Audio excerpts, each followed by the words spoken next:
इस वीडियो में हम बात करेंगे एसएससी के जो नए फॉर्म आए हैं एमटीएस और हवलदार के बारे में। टोटल कंप्लीट अपडेट इस वीडियो में देंगे। जितने भी नोटिफिकेशन में जरूरी जो है अपडेट है उन सब के स्क्रीनशॉट हमने ले लिए हैं। यहाँ पे उनको बारी बारी से डिस्कस कर लेंगे। सबसे पहले जो डेट है इस फॉर्म को भरने की, वो 18 तारीख से फॉर्म स्टार्ट हो चुके हैं। 17 फरवरी तक ये फॉर्म रात के 11 बजे तक भरे जाएंगे। बहुत से बच्चे बाद में भी जो है कमेंट करते हैं, फिर कोई फॉर्म में गलती हो जाती है तब भी पूछते हैं कि भाई इसमें करेक्शन डेट आएगी या नहीं। तो करेक्शन अगर आपके फॉर्म में है तो तैयार रहें आप। 23 तारीख से कन्फर्म जो है करेक्शन आ जाएगी, मतलब कंप्लीट डिटेल है कि 23 तारीख से ही आएगी, कोई टेंटेटिव नहीं है। और 24 तारीख को रात के 11 बजे तक वो लिंक जो है एक्टिव रहेगी। ऐसा नहीं कि 24 तारीख को आप 11 बज के 1 मिनट पे भी अगर देखोगे तो वो चीज़ हटा दी जाएगी वहाँ से, ठीक है। और एक और इम्पोर्टेंट चीज़ इसी स्क्रीनशॉट से कि अप्रैल 2023 में आपका सीबीटी या फिर सीबीई कंप्यूटर बेस्ड टेस्ट या कंप्यूटर बेस्ड एग्जामिनेशन होगा, और दोनों के लिए होगा, हवलदार भी और एमटीएस भी। दूसरी जो अपडेट है इसी की टेंटेटिव वैकेंसी है, ये लगभग 11,409 है। एक बार इसे कैलकुलेट कर लेना। लेकिन आपको बता दें, इस पे लिखा है कि updated detailed vacancies will be made available on the website of the commission. जो इनकी वेबसाइट है ssc.nic.in, इस पे कंप्लीट जो अपडेट रहेगी वैकेंसी की आ जाएगी। अभी के अकॉर्डिंग इन्होंने अनुमानित वैकेंसी बता दी है। टेंटेटिव का मतलब होता है अनुमानित, कि 11,409 तो वैकेंसी हैं। अनुमानित में जो आंकड़ा होता है उससे 1-2 या फिर 100-200 ऊपर भी जा सकती हैं, 1-2 100-200 या फिर नीचे भी आ सकती है। मतलब ऐसा भी हो सकता है कि ये वैकेंसी थोड़ी कम हो जाए, पता चले कि 11,200 रह गई, या फिर ऐसा भी हो सकता है कि ये 12,000 या 14,000 पे पहुंच जाए। इस तरीके से होता है। मतलब टेंटेटिव है, इसका अंदाजा कोई भी नहीं लगा सकता जब तक आयोग उसे वेबसाइट पे ना डाल दे। और वेबसाइट पे डाल देगा फॉर्म के भरते हुए ही, जैसे एसएससी जीडी की आ गई थी, ठीक है। हवलदार की जो वैकेंसी की डिटेल है वो इस पेज पे लिखी हुई है, वो हम दिखा देंगे आपको कि किस तरीके से है। एमटीएस की अभी बता रहा कि 10,880 है, ठीक है। आगे इसमें बता रखा है कि जो उम्र है इस फॉर्म को भरने के लिए, एज का एलिजिबिलिटी क्राइटेरिया है वो है 18 से 25 साल तो है आपका एमटीएस के लिए, और 18 से 27 है आपका हवलदार के लिए, ठीक है।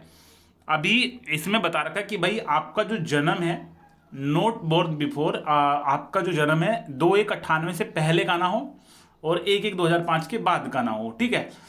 अगर आप रिलैक्सेशन की बात करें, आपकी कैटेगरी है जनरल, तो यहाँ पे जनरल और ईडब्ल्यूएस वालों को कोई रिलैक्सेशन नहीं है। आप बोलोगे कि भाई ओबीसी के सिमिलर होना चाहिए, ईडब्ल्यूएस का तो नहीं दिया हुआ है यहाँ पे। आपकी उम्र जो है कैलकुलेट होगी 18 से 25 साल, इसके अंदर आपकी आनी चाहिए। अगर आप कहोगे कि मेरी उम्र है 1/1/1998 या फिर 97 या फिर 96, नहीं आप भर पाओगे। या फिर बोलोगे आप कि मेरी जो एज है वो है 2 जनवरी 2005, तो नहीं भर पाओगे आप।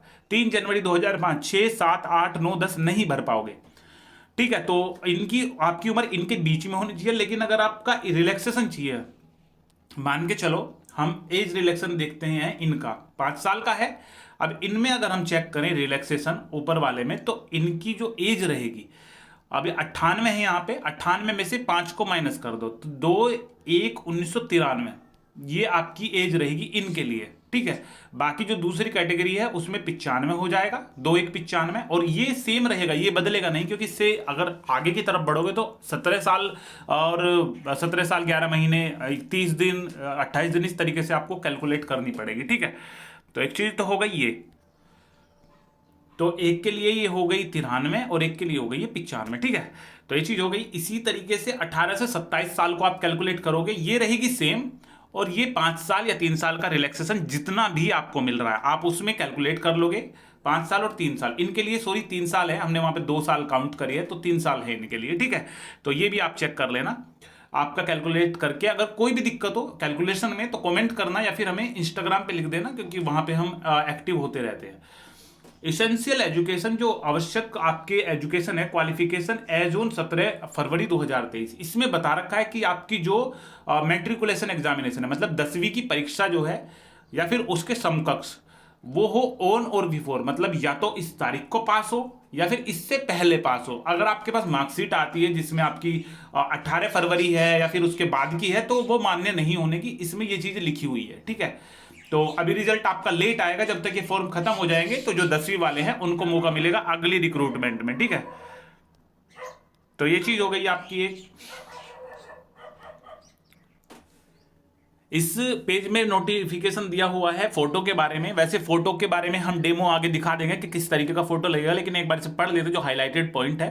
The photograph of the candidate should not be more than 3 month old, मतलब 3 महीने से पुराना फोटो ना हो आपका। From the date of publication of notice of the examination the photograph should be without cap, cap के बिना होना चाहिए, चश्मे के बिना होना चाहिए। अगर आपका व्हाइट कलर का मतलब जो ट्रांसपेरेंट ग्लास लगा हुआ है चश्मे में, तो उससे जो रेटिना है वो साफ आपकी दिख रही हो, ठीक है। और कोशिश करना अगर हो सके तो कि बिना चश्मे के ही खिंचवाना, क्योंकि यहाँ पे इस तरीके से आगे कुछ लिखा हुआ नहीं है। The frontal view of the face should be clearly visible, इसमें बता रखा कि जो सामने वाला फेस का व्यू है वो क्लियर आना चाहिए आपका।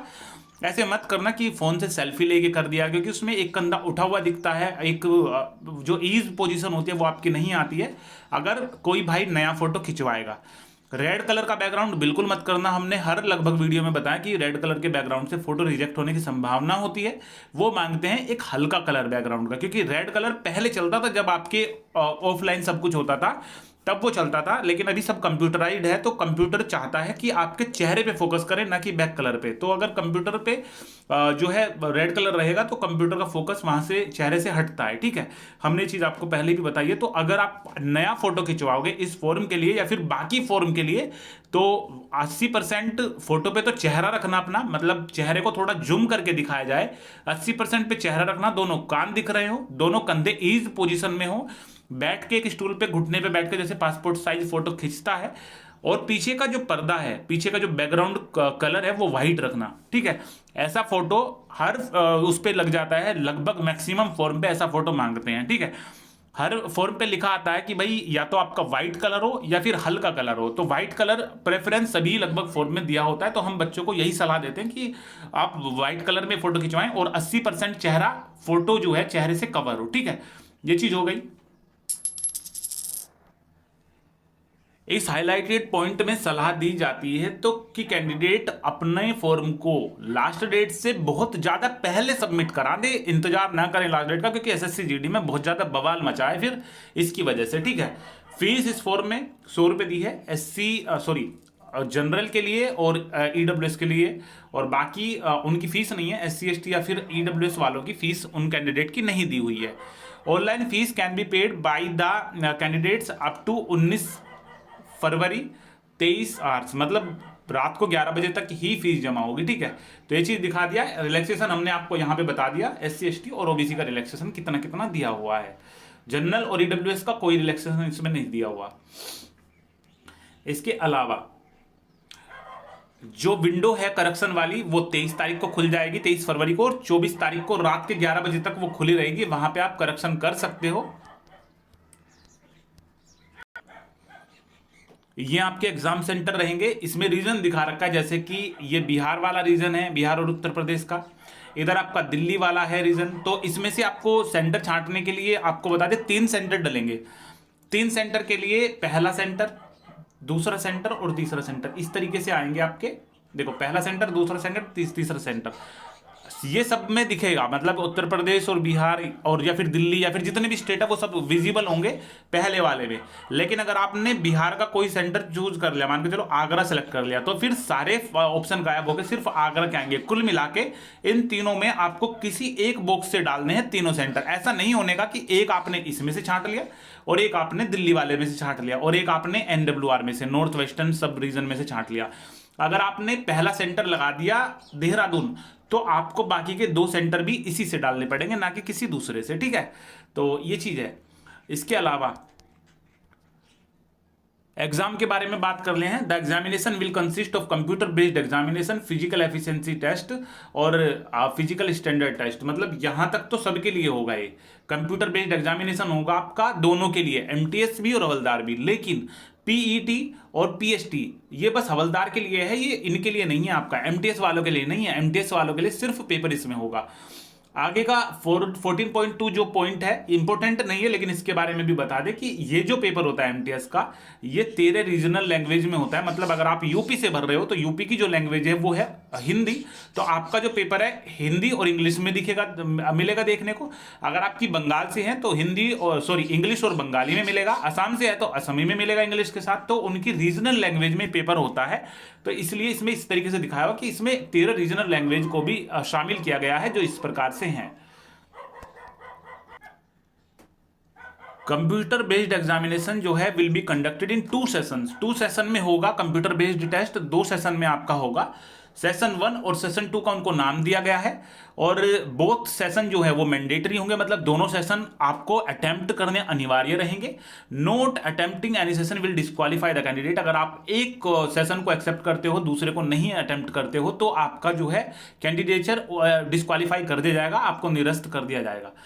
The schedule of examination indicated in the notice is tentative. जो स्केड्यूल है examination indicated in the notice tentative है, मतलब एग्जामिनेशन का जो स्केड्यूल है वो भी टेंटेटिव है, वो भी आगे पीछे हो सकती है डेट। ऐसा नहीं है कि आपको उतना ही टाइम मिला है तैयारी करने के लिए, वो भी आपको बता दी जाएगी। Any change in the student schedule of examination will be inform to candidate only through the इसकी ssc.nic.in पे आपको बता देंगे अगर कोई भी चेंज इसमें होता है। There shall be no provision for re-evaluation rechecking of course, no correspondence in the regard.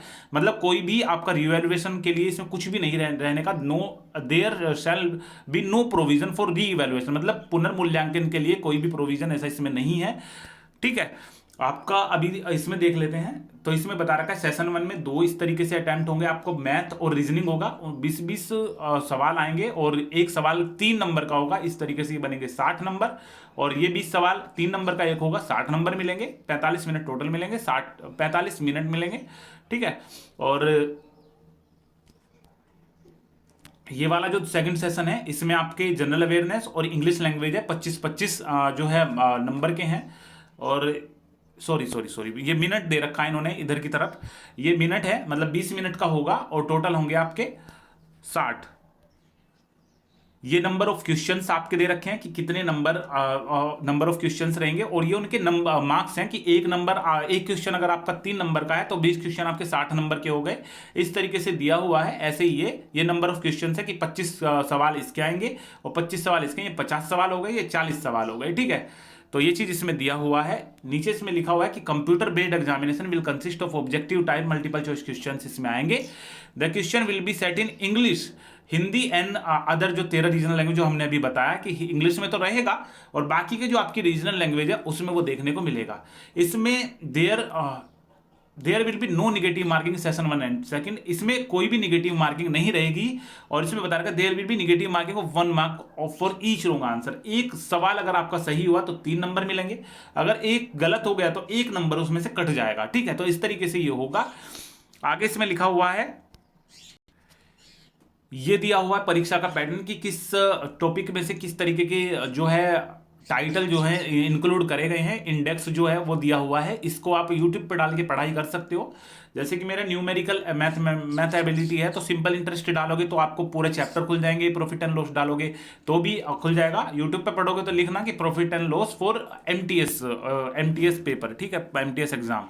तो इस तरीके से आप इसको पढ़ सकते हो। ये भी है और ये भी है, जनरल अवेयरनेस, इंग्लिश लैंग्वेज, ये भी आप सबको वहां से मिल जाएगा। ठीक है, तो नीचे इसमें लिखा है कि physical efficiency test, PET physical standard test for the post of havildar only. ठीक है, इनके लिए बस ये होगा, और इनके लिए है पीईटी में 1600 मीटर 15 मिनट में वॉकिंग होगा, मतलब चलना होगा, सिंपल है, कोई दिक्कत नहीं है। और फीमेल के लिए 1 किलोमीटर इन 20 मिनट में, मतलब पीईटी में होगा लड़कों के लिए 15 मिनट में 1600 मीटर और फीमेल के लिए 20 मिनट में 1 kilometre. A women candidate who as a result of test is found to be pregnant of 12 week standing or over shall be declared temporarily unfit and her candidature will be held in ठीक है, absence, मतलब उसको candidature निरस्त कर दिया जाएगा अगर 12 week या उससे ज्यादा वो प्रेग्नेंट है, उससे ये सब जो है दौड़ वगैरह उससे नहीं कराया जाएगा, उनका अभ्यर्थिता निरस्त कर दी जाएगी, वहीं के वहीं मान लिया जाएगा। ठीक है, तो ये चीज है। अब बात करते हैं पीएचटी की, वो पीईटी था, ये पीएचटी की अगर बात करें तो ये भी हवलदार के लिए होगा, एमटीएस के लिए नहीं होने का। मतलब इसमें हाइट जो है वो दिया हुआ है मेल के लिए 157 सेंटीमीटर, जो रिलैक्सेबल है रिलैक्सेबल बाई 5 सेंटीमीटर। अगर आप इन यहाँ से आते हो, मतलब अगर आप गढ़वाली हो, असमीज हो, गोरखा हो, ये हो, तो 5 का सेंटीमीटर का रिलैक्सेशन आपको मिलेगा। मतलब इसमें से 5 आप माइनस कर देना, 152.5 सेंटीमीटर आपकी चेस्ट जो है नापी जाएगी, सॉरी हाइट जो है नापी जाएगी। और अगर आप इनसे अलग हो तो 157.5 आपकी जो है हाइट होनी चाहिए। चेस्ट की बात करें तो 81 सेंटीमीटर होना चाहिए, 5 सेंटीमीटर फुला होना चाहिए। फीमेल की अगर बात करें तो इनके पीएचटी में 152 सेंटीमीटर आपकी जो है हाइट रहेगी और रिलैक्सेबल है 2.5, मतलब 150 सेंटीमीटर होना चाहिए। अगर आप गढ़वाली हो, असमी हो, अगर आप उत्तर प्रदेश से बिलोंग करते हो तो इनके लिए तो सभी कैटेगरी सभी के लिए 157.5 है और यहाँ पे फीमेल के लिए 152 है। ठीक है, अगर वेट की बात करें तो इनका यहाँ पे वेट नपेगा इस वाले सेक्शन में तो 18 किलोग्राम होना चाहिए, तो 2 किलोग्राम है, कम हो जाएगा, मतलब 46 हो जाएगा अगर आप गढ़वाली, असमी, जो उत्तर प्रदेश हो या फिर कोई और रीजन इनके अलावा, तो 48 आपका कम से कम होना चाहिए। ठीक है, इसके अलावा ये एक कॉमन और मोस्ट इंपोर्टेंट क्वेश्चन है जो बच्चे पूछते हैं। वो पूछते हैं कि जब हम फॉर्म को भरते हैं आधार कार्ड की जगह कुछ और भी लग जाएगा क्या, जैसे कि voter card, driving licence, PAN card, passport. तो भाई ये लग जाएंगे, अगर आधार कार्ड पे आप नो करोगे तो ये भी आप भर सकते हो। ठीक है, ये चीज हो गई। इसके बाद यहां पे लिखा है कि मोड ऑफ सिलेक्शन क्या होगा। तो recruitment process of the point of MTS will consist of session 1 and session 2 in computer based examination. तो इसमें 30% जनरल वालों के लिए, ओबीसी डब्ल्यूएस के लिए 25% और ऑल अदर कैटेगरी 20% जो है अटेम्प्ट करने, मतलब क्वालिफाई करने के लिए minimum qualifying marks in session 1 and 2 of computer based examination इस तरीके से है। तो इनके लिए इतने परसेंट मार्क्स होने क्लियर करने के लिए जरूरी है, क्योंकि आपको पता चल गया कि इसमें निगेटिव मार्किंग है नहीं और वो क्वालिफाइंग बेस रहेंगे। फिर से वही चीज रिपीट हुई है कि भाई अपने फॉर्म को रिजेक्ट होने से बचने के लिए बिल्कुल क्लियर करें लास्ट डेट से बहुत पहले। कई बार इसमें बता दिया है। फोटो के बारे में फिर आगे बात करिएगी। Application with miniature blurred photo and photo as not per format will be summary rejected, मतलब आपका जो है रिजेक्ट कर दिया जाएगा फॉर्म अगर फोटो या तो ब्लर हुआ या फिर बहुत छोटा फोटो हुआ या फिर फॉर्मेट के हिसाब से ना हुआ। Application with miniature blurred photo will be rejected. ठीक है, तो इसमें पहले से क्लियर कर दिया है इन्होंने। If photo identity card does not have the date of birth printed in it, then the candidate must carry an additional original certificate। तो ये उसके लिए है, ये तो आगे जो एडमिट कार्ड वगैरह के लिए है। You are again question that name, father's name, mother's name, ये आपको मोस्ट इंपोर्टेंट चीज है। आप क्या करोगे कि भाई आप जो डिटेल डालोगे 10वीं की मार्कशीट की, सिर्फ 10वीं की मार्कशीट में होना चाहिए। ऐसा है लड़कियों के किसी में KM मनु करके है और जो 12वीं है उसमें मनु कुमारी या फिर मनु है, तो 10वीं के हिसाब से फॉर्म को डालोगे। अगर आपने रजिस्ट्रेशन कर दिया, फॉर्म आपने नहीं भरा, तो 14 दिन के बाद वो डेटा डिलीट कर देगी वेबसाइट और आपको दोबारा नया रजिस्ट्रेशन करना पड़ेगा। और इस पे हमने फॉर्म के चलते ऐसा भी देखा है कि ना तो नया रजिस्ट्रेशन हो रहा है और ना ही आपका 14 दिन में डेटा डिलीट आपका हुआ है, OTP जा नहीं रहा। वो SSC GD के केस में होता है, शायद इसमें ना हो। अगर होगा तो बताना हमें, हम देखेंगे फिर करना क्या है। वैसे तो अभी SSC की वेबसाइट पे ऑफिशियल जो ईमेल ID वगैरह हो उस पर आपको मेल करना होगा, बाकी हमें बताना, हम उसको आगे की उसके लिए देखेंगे। ठीक है, इसमें पार्ट 2 ऑनलाइन एप्लीकेशन फॉर्म के लिए दिया हुआ है कि फोटो 3 महीने से पुराना ना हो। बाकी फोटो के बारे में हमने सारा कुछ बता दिया है और इसमें आगे की तरफ दिखा रखा है कि भाई किस तरीके से आपको, हाँ एक ही सवाल है, एप्लीकेशन रिसीव्ड और कंटेंट्स नोट वेरीफाई, ये आएगा आपका। इसमें हम थोड़ा सा पढ़ लेते हैं पहले, फिर आपको बताते हैं। तो जब आपका फॉर्म कंप्लीट हो जाएगा उस पर ऊपर आएगा लिखा हुआ है application received contents note verified. ठीक है, तो एप्लीकेशन आपका रिसीव हो चुका है। पेमेंट में नीचे की तरफ अपना वो देख ले कि भाई पेमेंट में आपका एग्जेम्प्ट है या फिर पैसे जा रहा है। अगर पैसे जा रहा है तो उसके आगे जो ट्रांजेक्शन की डेट है वो क्लियर है या नहीं वो देख ले। अगर वो नहीं है तो भी आपका फॉर्म रिजेक्ट माना जाएगा, तो ये जरूर चेक कर ले। और एप्लीकेशन इज इनकम्प्लीटेड, ये ना लिख रहा हो, अगर ये लिख रहा है तो आपका फॉर्म रिजेक्ट है ही, क्योंकि वो एक्सेप्ट नहीं हुआ है। तो application received content note verify आता है जब आपका एप्लीकेशन रिसीव हो जाता है। और कंटेंट नोट वेरीफाई मतलब वेबसाइट उस चीज को एनालाइज करेगी कि सब कुछ सही है या नहीं। अगर सही है तो ऑटोमेटिकली एक्सेप्ट हो जाएगा, और अगर एक्सेप्ट नहीं करती है तो रिजेक्ट आएगा लिखा हुआ। आपको बता रखा है इन्होंने रिजेक्ट किस किस तरीके से वो दे सकते हैं। ठीक है, फोटो इस तरीके से हो। आपका सवाल है कि भाई फोटो पे डेट लिखनी है या नहीं, तो नहीं भाई डेट की कोई जरूरत नहीं है। अगर लगा दोगे डेट तो भी कोई दिक्कत नहीं है। पीछे का पर्दा इसने हल्के में करा है, लेकिन अगर आप व्हाइट कर लोगे तो ज्यादा सही रहेगा, वो और भी फॉर्म पे फोटो चल जाएगा, लेकिन इस तरीके से हो, ठीक है। अब इसने डेमो दिखाया कि किस तरीके के फोटो आपके एक्सेप्टेबल नहीं है, या तो आपका ब्लर टाइप हो, या फिर आपका सेल्फी हो इस तरीके से, या फिर आपका ज्यादा मतलब फोटो क्रॉप हो रहा है, चेहरा नहीं सही से दिख रहा, आपका फोटो क्रॉप हो रहा है, आपका जो है फोटो कॉपी से ले ली जाती है, ये इस तरीके से लग रहा है जैसे कि 10वीं का वो नहीं आता आपका एडमिट कार्ड पे आता है उस तरीके से फोटो, ये भी नहीं चलने का। आपका धुंधला या फिर टू डार्क इसमें लिखा हुआ है, ये ब्लड फोटो है, ब्लड फोटो नहीं चलने का। ये टू क्लोज है, ये विद हेड कैप है, एक्स्ट्रा कलर है, ये इन्वर्ट, ये इस पे नहीं लिखा हुआ ऊपर कुछ, ये ब्लड फोटो है, ये और ज्यादा ब्लर हो गया, ठीक है। ये उल्टा फोटो अगर लगा दिया, इन्वर्ट कर दिया, इस तरीके के फोटो लग जाते हैं जब आप व्हाट्सएप से कोई फॉर्म को भरते हो। कैफे वाले जब व्हाट्सएप से करते हैं तो इस तरीके से लग जाता है, मतलब देखने में सीधा लगता है, लेकिन जब लगाते हो तो उल्टा हो जाता है, और कुछ बच्चे उसी पे फीस काट देते हैं। तो अगर आप इस तरीके से लगाते हो तो आपके पास स्निपिंग टूल्स का ऑप्शन होता है, या फिर विंडोज के साथ शिफ्ट दबा के आपको वो दबाना पड़ता है, आर दबाना पड़ता है, तब आपके पास एक एक्सटर्नल विंडो खुलती है जिसमें से आप सेलेक्ट कर सकते हो और सेव कर सकते हो। ये आपका टू डार्क हो गया, विद गोगल्स हो गए, चश्मे के साथ नहीं खींच सकते। ये आपका फिर से फेसिंग साइडवेज, अगर आप साइड में देख रहे हो नहीं चलने का, टू स्मॉल विद स्पेक्टिकल्स, ठीक है, अगर आपका चश्मा लग रहा है और देखो यहाँ पे जो है वो आ रहा है, मतलब रिफ्लेक्शन आ रहा है लाइट का, तो इस तरीके से अगर रेटिना दिख रहा है और बिल्कुल क्लियर है तो ये चल जाएगा, कोई दिक्कत नहीं है। लेकिन इस तरीके से आपका नहीं चलने का, जो आपका वो दिखा रखा था ना शुरू में वैकेंसी वगैरह हवलदार के लिए, तो वो इस तरीके से है, आप इसको देख सकते हो। इस वीडियो में यही, अगर वीडियो में सारी चीजें आपको समझ में आ गई है, आपको सही लगी वीडियो, तो लाइक कर देना और शेयर कर देना। अगर आपको लगता है कि जो आपके दोस्त ने वीडियो देखी उसमें सब कुछ डिटेल नहीं है और इसमें आपको सब कुछ लगा, तो अपने दोस्त के साथ भी शेयर कर देना।